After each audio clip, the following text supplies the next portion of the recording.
In the gospel reading today, we hear about this man who gives his goods over to his servants and then goes on a journey. And we are told that what he gave them, one of them 5 talents, another 2. If I recall correctly, a talent is about 6,000 denarii, which would be somewhere between 15 and 20 years worth of wages. So if you stop and figure what your paycheck is and then figure 15 to 20 years, that's what this man is giving over. But that's just for 1 talent. That's the guy who buried it in the ground.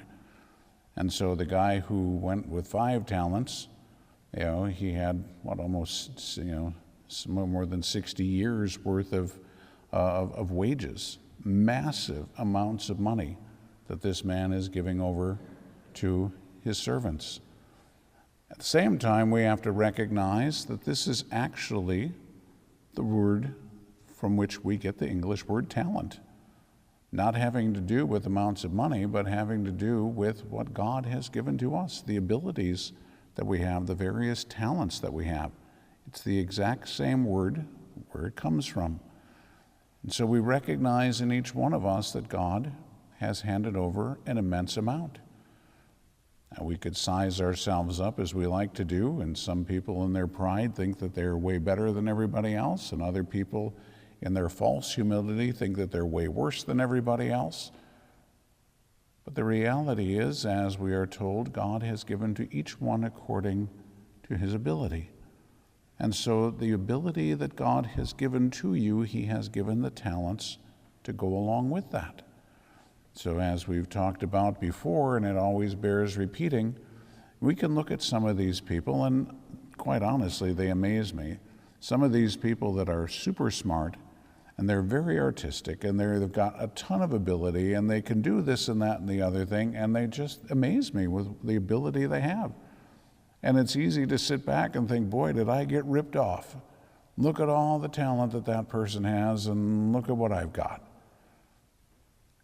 But then you might look at yourself, and as you're looking and saying, well, I don't have that kind of talent.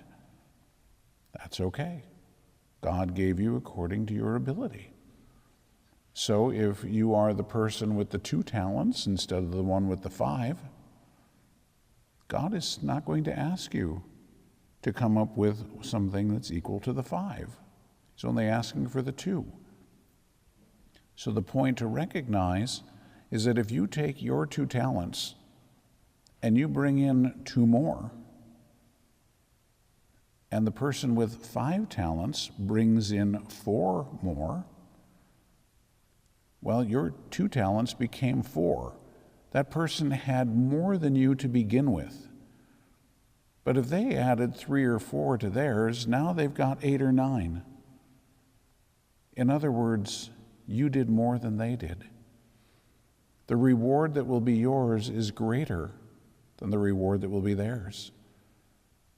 You look at it and say, yeah, but they've got 8 or 9, I've got 4. It's like, but they didn't double theirs. You did. And that's what the Lord is looking at. It's not a question in this case of which vessel holds more. It's a question of which vessel is more full. So in other words, if God gave you an 8-ounce glass and he gave somebody else a gallon jug, and that gallon jug is filled halfway, that's way more than what's in your 8-ounce glass. And yet it's only halfway. If you fill up your 8-ounce glass, it's full. And God is going to say, well done, good and faithful servant. To the one who had the 32 ounces, because it's a half a gallon, he's going to say, you didn't do too well. Now we might look at it and say, yeah, but they've got way more than me. And therefore, as our Lord said, from those to whom more has been given, more will be expected. So if you've been given a ton, you better get to work, because God is expecting a lot more from you than he is from the rest of us. And if he's given you a small amount, you better get to work, because you can't sit back on your laurels, bury it in the ground, and say, well, I didn't get much to start with, and so, I'm not going to be required to have as much. No, you're not going to be required to have as much. You're still required, in essence, according to this parable, to double it, whatever it happens to be. Again, you can look in this reading and understand, perhaps, why this man who was given the 1 talent wanted to bury it. Like, this is still a huge amount. It's still 15 or 20 years worth of his wages. And he might kind of panic at that and think, oh, what if I lose it? What if I don't do well with this? It's better if I just bury it in the ground and then I'll just give it back to him. At least he gets the whole thing back. It didn't go too well for him. And so if you've got 1 talent, don't bury it. We need to use it. We need to use it for the glory of God, because again, we look at what has happened with these talents in this parable. They gave them back. They went out and they earned twice as much and gave it back. So it wasn't, okay, I did this and I did that and I did. No, I did this for my Lord. This is what I gained for him. That's what I'm giving back to him. So again, that's what we can look at with ourselves. Are we really glorifying God with what he has given to us in order to glorify him? Are we able to cooperate with him and build upon what it is that he's given? Sometimes we're not even aware of what it is that we've been given. Sometimes you don't know that you have a certain talent until something happens and you're forced to use something that you didn't even know you had. But now if you know, now you have to use it.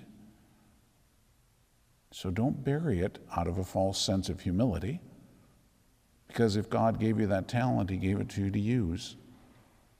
At the same time, be careful not to get arrogant about it. That I have this talent or that talent, or, I'm more talented than you, or whatever it may be. And maybe you are. That may be an objective statement, but be careful that you don't get proud about it. Just use it for the glory of God. That's what he's looking for from us. And if you're not sure what it is that he's given, ask him. Go to prayer and ask him what it is that he has given to you and what it is that he wants of you. What is he asking?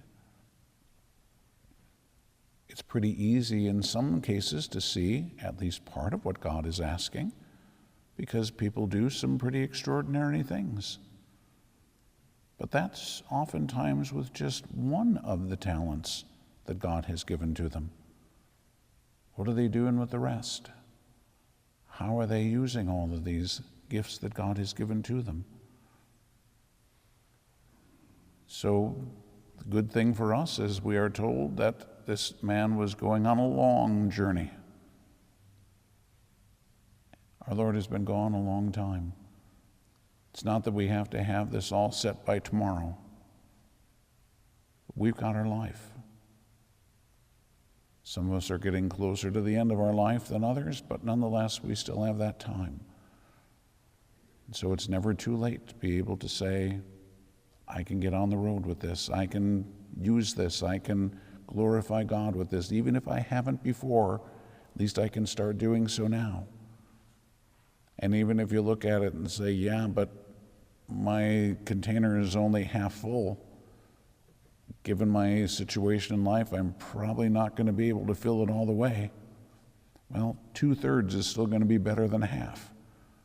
So do what you can. Do the best you can with what you've got. That's what God is going to ask. Yes, he may be able to look at it and say, if I would have started a lot earlier, I could have filled it all up. True enough. Don't worry about what you could have done. Just look forward now. You can't change the past. Just accept where you're at now, embrace it, and move forward. Use what he's given to you to the best of your ability in the present, and then God will be perfectly pleased with you in doing that. Yes, maybe you could have done more in your whole life if you would have done it. Don't worry about that. Just worry about moving forward and striving with all your heart to do God's will, so at least you can fill up your container as much as you possibly can. And if you do that, even if it's not completely full, God will look at you and say, well done, good and faithful servant. If you look at it and say, it's half full, it's good enough, I can just ride it out. Yeah, that's not going to go so well. Then you're taking all those talents and you're burying them in the ground. So look at what he's given to you. Ask him what he wants you to do with those, and use those talents for the glory of God.